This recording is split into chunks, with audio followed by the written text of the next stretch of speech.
como sueño el hacer algo similar a lo que existía en ese entonces en Estados Unidos, de un sistema nacional de ahorros y préstamos para la gente poder ahorrar, para financiar su propia vivienda. Bien, otra de las tempranas actividades que tuvo cuando retornó de Estados Unidos estuvo la idea de fundar una institución de estudios superiores, no universitaria, sino para estudios comerciales, secretariado, contabilidad. Y eso surgió en la Cámara de Comercio de Santo Domingo y en torno a un grupo de personas como Monseñor Pepén y el profesor Antonio Cuello, que trabajaron muy de cerca con él. Y entonces se fundó Acción Pro Educación y Cultura, y su primera institución, que fue el Instituto de Estudios Superiores, hoy en día UNAPEC. Podemos afirmar que a don Gustavo Tavares le debemos nuestra existencia como institución de educación superior, basado fundamentalmente en los principios y la lucha que él tenía toda su vida, o que tuvo toda su vida, en el desarrollo de la juventud dominicana para procurar mayor preparación e insertarse en el mercado de trabajo en nuestro país. Educa nace de una necesidad que estaba manifiesta a finales de los años 80. En ese momento se sabía de los bajos niveles de los estudiantes que llegaban a la Universidad Autónoma de Santo Domingo.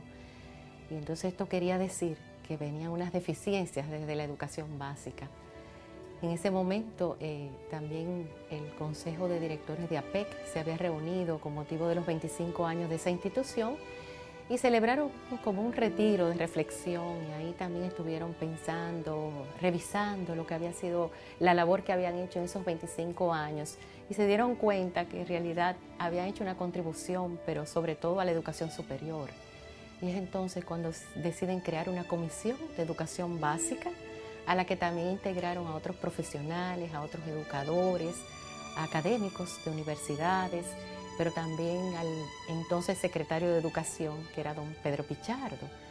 Y después de meses trabajando y de buscar cuáles eran las causas, cómo resolver esa problemática, don Pedro se acercó a don Gustavo y le pidió que creara una fundación.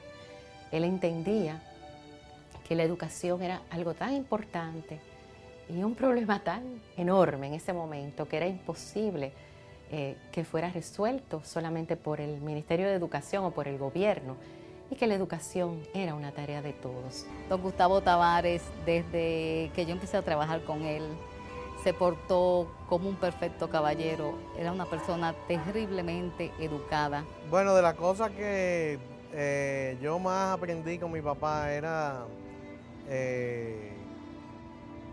la manera de ser amable con la gente. Don Gustavo era una persona siempre que estaba sonriente.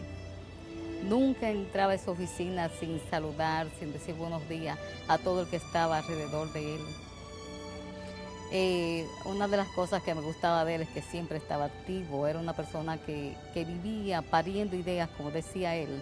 Entre otras iniciativas que él tuvo, estuvo la Sociedad Dominicana de Bibliófilos en los años 70, que él siempre fue aficionado a los libros y a los buenos libros. Decidió hacer una institución para el rescate de la cultura literaria dominicana. Él fue un consejero permanente de las actividades a desarrollar en la Sociedad Dominicana de Bibliófilos, que me honro en presidir todavía. Y en ese sentido, él apoyó siempre las iniciativas en favor de la edición de libros, el rescate de libros, libros clásicos dominicanos. Tuvo una participación activa en el voluntariado de las casas reales, cuando le fue solicitado precisamente por todo su interés en la cultura y en el rescate de la zona colonial de la República Dominicana y de las instituciones culturales en general. También fue de los fundadores y de los primeros miembros de la directiva de la Fundación Sinfonía, que fue otra iniciativa, otro patronato de ayuda y fortalecimiento de la Orquesta Sinfónica Nacional. Yo diría que Gustavo Tabares fue la personificación del entusiasmo, de la entrega y de la fe en su país. Él creía que el dominicano era netamente bueno y creía que el dominicano era netamente inteligente, que lo que había que hacer era darle la oportunidad de estudiar para que descollara y pudiera, con una carrera, con un oficio, con una técnica, lograr el bienestar y el progreso que él soñó para toda la nación. La historia dominicana recogerá el nombre del ingeniero Gustavo Tabares Espaillat como un prohombre del siglo XX y de los albores del siglo XXI. No solamente porque soñaba un mejor país a través de la educación, sino porque Gustavo se entregaba a las causas, convocaba a la gente que tenían compromiso con un mejor país, con la creación de una mejor nación. Siempre aprendí de mi padre el no hacerle daño a nadie como norte, pero sobre todo hacer el bien. La verdad que fue una gran persona y a nosotros nos dejó muchas cosas, pero sobre todo nos dejó la humildad y el deseo de ayudar al otro y sobre todo de ayudar al país. Fue una persona muy, muy especial en todos los sentidos. Don Gustavo para mí fue lo máximo.